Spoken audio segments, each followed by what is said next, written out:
মাননীয় মন্ত্রী মহোদয়কে ধন্যবাদ জানাই। তিনি ইউনিয়ন পরিষদকে আরো বেশি কার্যকর বা সমন্বয় করার জন্য একটি বিল এনেছেন।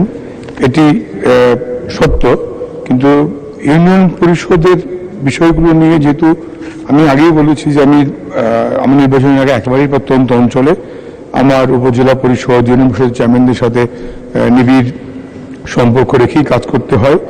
আমি এই কাজগুলো করতে গিয়ে যে উপলব্ধি আমার এসছে সেগুলো বিবেচনার জন্যই কিন্তু আমি বলেছিলাম যে এটি জনমত যাচাই হোক, বাছাই কমিটি পাঠানোর জন্য আরেকটু যেমন ইউনিয়ন পরিষদের চেয়ারম্যান মাননীয় প্রধানমন্ত্রী কিন্তু 96 সালে দেশ পরিচালনার সুযোগ পাওয়ার পরে উইমেন এম্পাওয়ারমেন্ট অর্থাৎ নারীর ক্ষমতায়নের যে অনন্য নজির তিনি স্থাপন করলেন। অর্থাৎ প্রতি 3টি সাবেক যে এক ওয়ার্ড মানে 1, 2, 3 ওয়ার্ড মিলে একজন নারী আসন, একটা ইউনিয়নের 3 জন করে সংরক্ষিত নারী আসনকে তিনি নারীর ক্ষমতায়নের জন্য তুলে আনলেন। একেবারে ঘরের গৃহবধূ থেকে শুরু করে স্কুল শিক্ষক, রিটায়ার্ড স্কুল শিক্ষক, এনজিও কর্মী, সংবাদকর্মী যে কেউ কিন্তু এসে আজকে জনসেবায় অংশগ্রহণ করতে পারছে, নীতি নির্ধারণী পর্যায়ে ভূমিকা রাখার সুযোগ পাচ্ছে।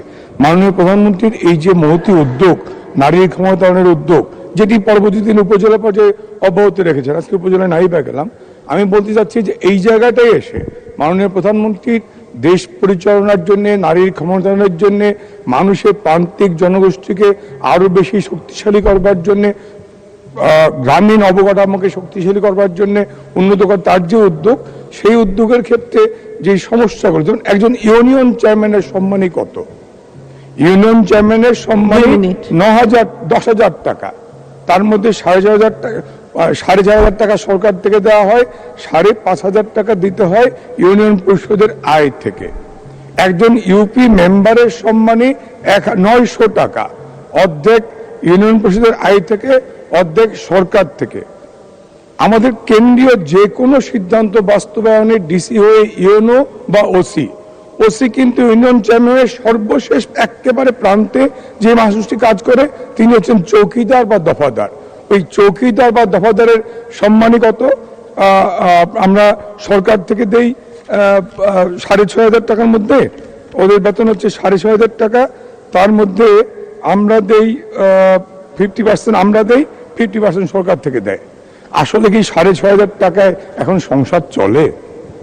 একজন চেয়ারম্যানকে এখান থেকে পরিবর্তে পাঠিয়ে দিলেন, তাকে সার্বক্ষণিক 9টা 5টা অফিস করতে হবে, সম্মানী মাত্র 9,000 টাকা। কাজেই চেয়ারম্যানদের সম্মানী, মেম্বার সাহেবদের সম্মানী, চৌকিদার দফাদারের বেতন বা সম্মানী না বাড়ালে ওই একেবারে তৃণমূল পর্যায়ে একেবারে নদী প্রত্যন্ত গ্রামে থেকে যে মানুষটি কাজ করে সরকারের পক্ষে তার সম্মান বোধ লাগে না।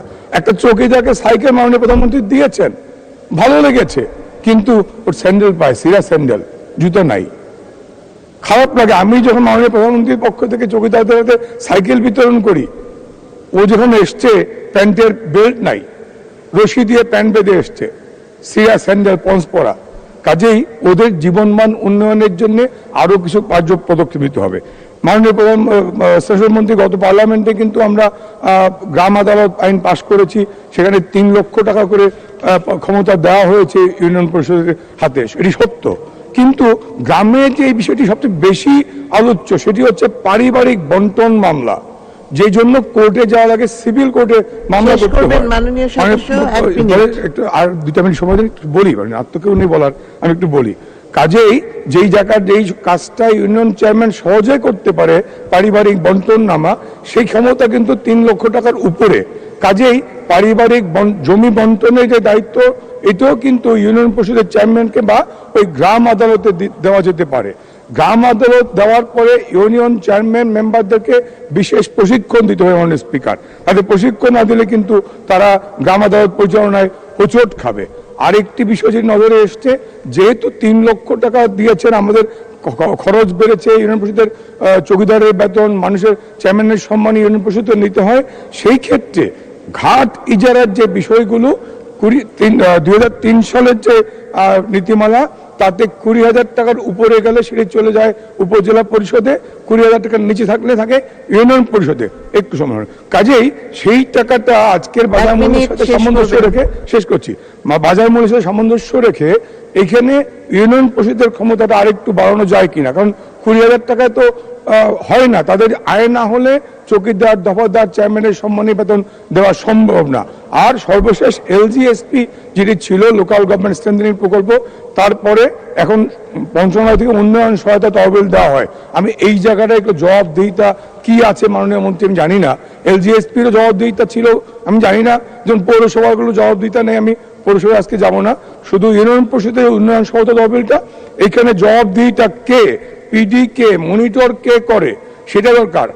প্রায় 4,500-এর বেশি ইউনিয়ন, একটা মাত্র কবিতরের ঘরের মতো অফিস দোতলায় মন্ত্রণালয়ের নিচে, 4,500 ফাইল রাখার জায়গা নাই, একটা সিনিয়র সেক্রেটারি বা এও, একটা ডেপুটি সেক্রেটারি পা ফেলবার জায়গা নাই, মাঝে মধ্যে যেতে হয় আমাদের, সেখানে যাই, কারণ অনিয়মের চূড়ান্ত সেই জায়গাটায়।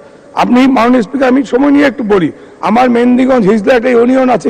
সদস্য এতক্ষণ বলার বিধান নেই, আপনি অনেকক্ষণ বলেছেন, এখন শেষ করবেন। আমি একটু বলে শেষ করছি। এইটা বলে, একটা ইউনিয়নে 9টা ওয়ার্ড, একটা ওয়ার্ডে 400 ভোটার, একটা ওয়ার্ডে 1600 ভোটার, 3200 ভোটার।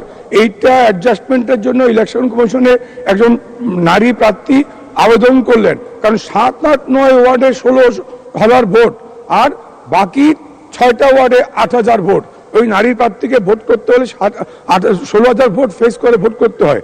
তিনি আবেদন করলেন, মন্ত্রণালয় থেকে ডিসি হয়ে অন্য পর্যন্ত চিঠি গেল, ডিসি অন্যরা এমন করলেন, ও যা ছিল তাই বহাল করে পাঠিয়ে দিলেন।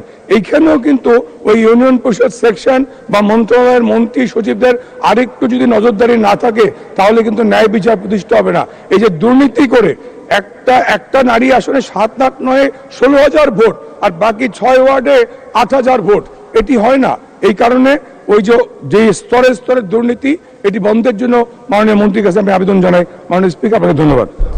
ধন্যবাদ মাননীয় সদস্য। মাননীয় সদস্য জনাব মোহাম্মদ হামিদুল হক খন্দকার, কুড়িগ্রাম 2 মিনিট।